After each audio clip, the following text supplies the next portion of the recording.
Have you already complied with the FAA's ADSB mandate? Well, I'm going to do that today with UAvionix SkyBeacon on the left wingtip right there.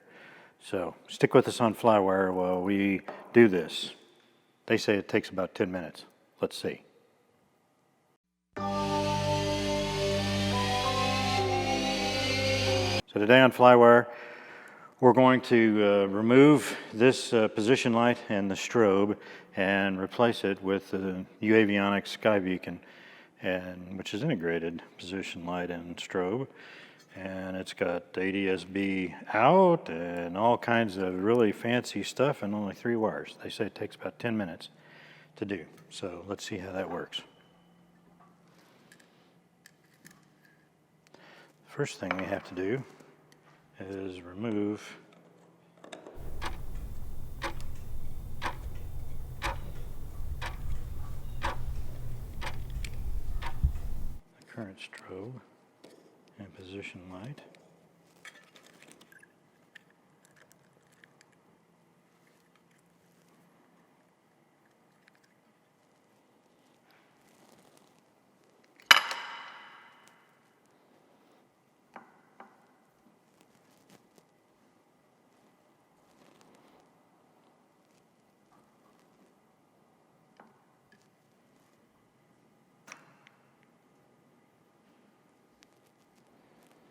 These things are like gold. You drop them, you break them. And they're very expensive to replace. So, you know what I need? I need my glasses. And you know, I got them right here. I get so used to messing around with these things that you don't realize what's going on. All right.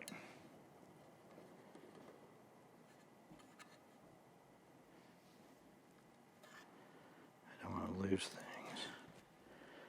So I've got the Whalen integrated strobe and position light with a little shield there to keep it from the strobe light from bouncing back into my eyes. I use it all the time for visibility. It's not a night flying airplane. I don't have landing lights. I'm not going to fly this thing at night. I have no reason to. So the strobe's mostly there for visibility. And I haven't fit checked this thing before, the SkyBeacon, before we take this off, so this is kind of an experience too. I know I have the wires, it's just, do I have enough wire? It's a question. So let's pull this thing off and see if I have enough wire to do this with.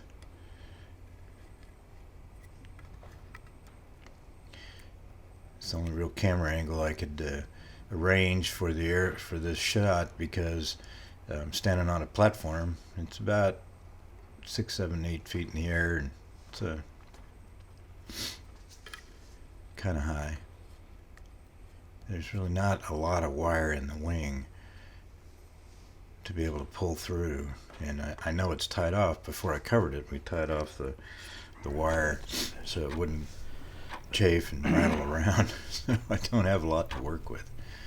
Well, let's just cut it and be careful. Got to leave enough wire on the old unit so somebody else can use it for a spare or something like that, replacement for theirs, but enough wire so I can hook up the SkyBeacon.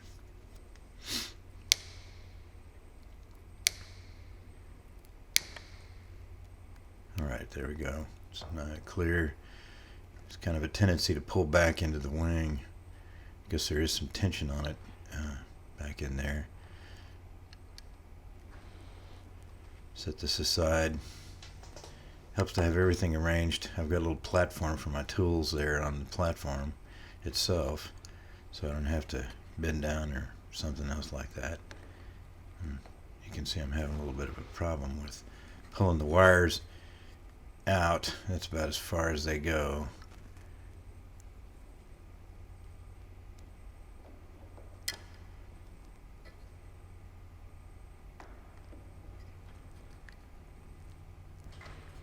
So I think what I'll do is I'll put a little tie wrap on it to set that shield aside.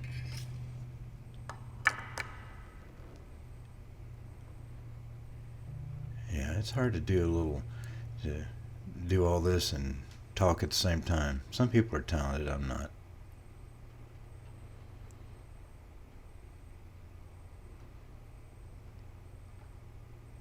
I'm afraid of actually having the wire pull back into the wing, and then I'm never going to see it again without some major work on it. So I'm holding it. I'm going to strip all the wires. Don't trust myself anymore for stripping wires, so I bought this little handy-dandy device that automatically just strips it. You just set it where you want it and what gauge it is, and just squeeze the hand grips. It works great. Doesn't strip off any metal, just the insulation. The SkyBeacon kit comes with just about everything you need, including connectors, inline connectors, so I'm going to use those. I'm installing the SkyBeacon with the TSO user installation guide. There isn't an STC for my airplane. There's one for Cessnas and other airplanes like Pipers and things like that, but not for this airplane. But since the device has been TSO'd, I can get away with installing it in this airplane as a like, and the FAA has issued a memorandum letter that says you can do this. So SkyBeacon also has a 337 example that you just fill in details for your airplane, and then you could submit it, and it goes, 337s go directly to the FAA. You don't need a field approval on this, and that's what that memorandum letter says, that if it's an equivalent, the installer thinks it's an equivalent, then it's good to go. So that's the regulation basis I'm using to do this install, and it is really pretty simple. SkyBeacon really thought about all the different things that you have to do for this.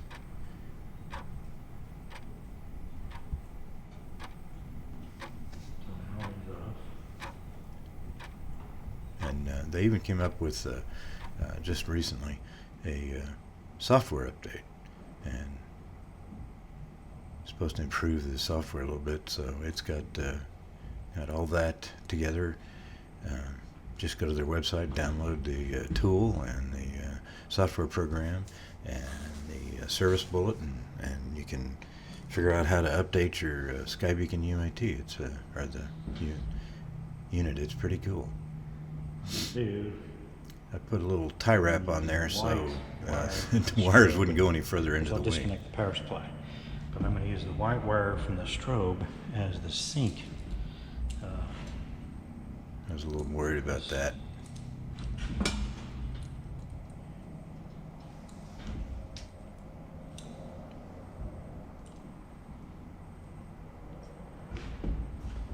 The device has its markings on it, and it has a little Wi-Fi transmitter in there.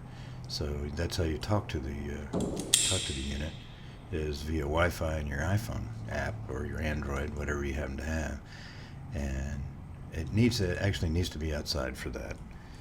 You can't really do it inside because it needs to be talking to satellites before it can figure out what's going on with its GPS.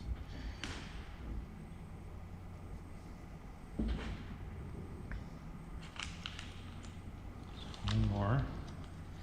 So how the SkyBeacon works is Terminate it detects the transponder signal, so it knows what code it's sending out, and then it incorporates that, because the ADSB is supposed to be coordinating with your transponder, with your regular transponder, so you don't have to replace it or do anything different. You just use the transponder that's in the airplane, and it coordinates all that and sends out the ADSB signal with that as a match. So that's pretty cool. And it's got GPS built in, so you don't need an external GPS source. It's got to be a WAAS GPS, and it's got that red position light for the left wing, and it's got a strobe on it. So it's got all kinds of things going on with just a little bitty unit. It's pretty amazing. This is the most, or least intrusive ADSB installation I can think of. I looked at Garmin's. I really like Garmin's, but you got to interrupt. I'm having a whole lot of fun standing up here on this platform. You got to interrupt the Not transponder cable, and you also have to plumb it to the pitot-static system. Right. This So SkyBeacon, get that it figures out what the pitot-static issue is by itself. So there's not much else you need to do. So here's my first test fit to see if it'll actually work. I was worried about the holes, The pattern is right. and I believe it is. But let's check it out before we put those little rubber grommets in. it actually does. So the Whalen unit that I used was standard, so that's a good news. I'm not up here in vain.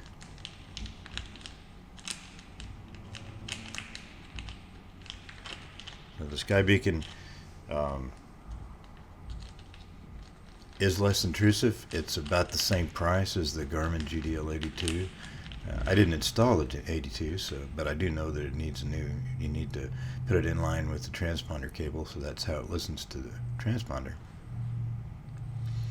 And you also have to plumb it into the pitot-static. So it's kind of problematic because that means you got to do other stuff too. So it's a bit more work. This is, as advertised as being just, basically plug and play. So that's what I'm trying to see. It's what I'm interested in. I don't really need ADSB on this airplane very much, so I don't want to spend a whole lot of money on it. Right, I think it looks like it is going to work. I like the fact that it has a strobe on it, so that actually replaces my strobe that I have, and the only trouble with it is that it's not compatible with the Whalen strobe system. So I'm going to have to disconnect it from the power supply, and that means the strobe on the right side is not going to work. But the cool thing is that SkyBeacon's working on this device they call the Skylight, which is basically the duplicate of this for the right wing. It's got the green position light, and it's got a strobe. It doesn't do anything else, but it's pretty cool.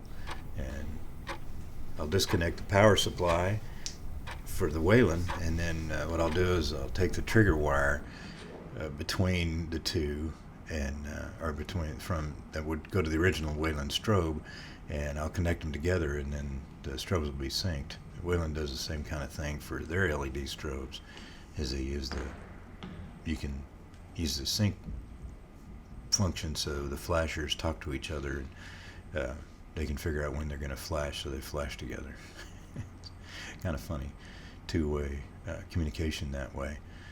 The old Whalen system was basically the trigger told the strobes when to flash, but these LEDs work a little bit different, a little bit smarter. That's coming real soon now, so here Oshkosh is coming up in a while, so this year is 2019, and they're probably going to announce that they got certification then. I'm sure they would announce it ahead of time. They also have an experimental version of it that does ADSB-in and then broadcasts at Wi-Fi, so you can use it in the airplane and stuff like that. Right now that's experimental. I don't know if that is intended to be certified for certified airplanes. If it was, that would be fantastic, and that's the one I'd go with, because that's pretty cool. Having a pretty cool alternative to have that instead of a portable or something else. It's nice to have the weather. It's nice to have the traffic. You live in a busy city area like the DFW complex, Metroplex. It's really good to see what the other traffic is around you. And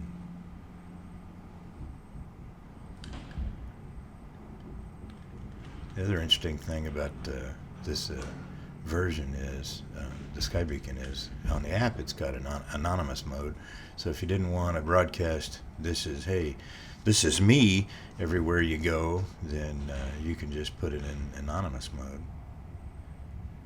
This is the scary thing, letting it I hang. need my little rubber grommets now. Just got to get all your parts and pieces arranged. But to go back to anonymous mode, the cool thing is on anonymous mode, then that broadcasts your position for ADSB, so you're compliant that way, and everybody can see you on their fish finders. But you don't have to be telling Big Brother, this is where it's me in the airplane, and this is where I am, if that's your concern. So it's a good way of participating in the national airspace system without having Big Brother track you. Who knows what Facebook or Google is going to do with that information. So nice to have the option. The attaching screws that come with the beacon have two rubber grommets or O-rings, and the purpose there is it's sticking out, in the weather, so they want to prevent any water from getting into the unit. So they have those two O-rings, and the instructions say that if you do pull the unit off, then yeah, this is taking a while. Sorry, I'm not that fast.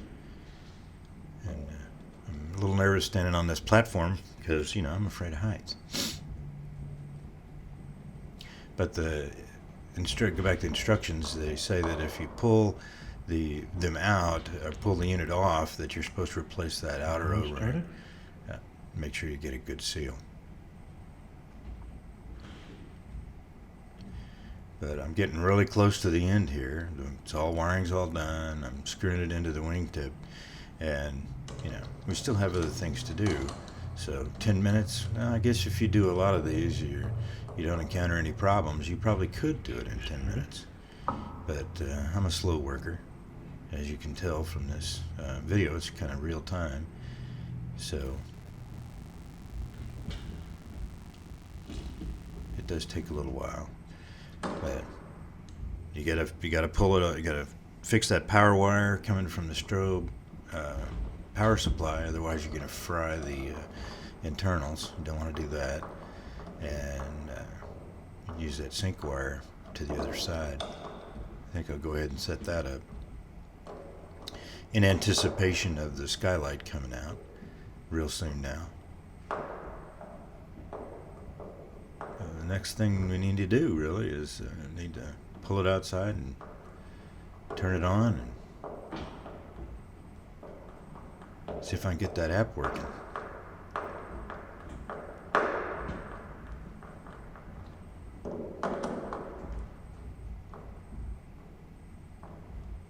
The wing is wood, by the way, so I'm screwing into the wood. It's a slightly different diameter screw. It's not a big deal. And you just want to be careful about damaging the wood. You want to get it tight, but you don't want to over tighten it, because if you get it too tight and it's bottoming out, then all it's going to do is strip it and it won't work. It'd be a mess trying to fix. So you just got to be real careful doing that here in the wood wing.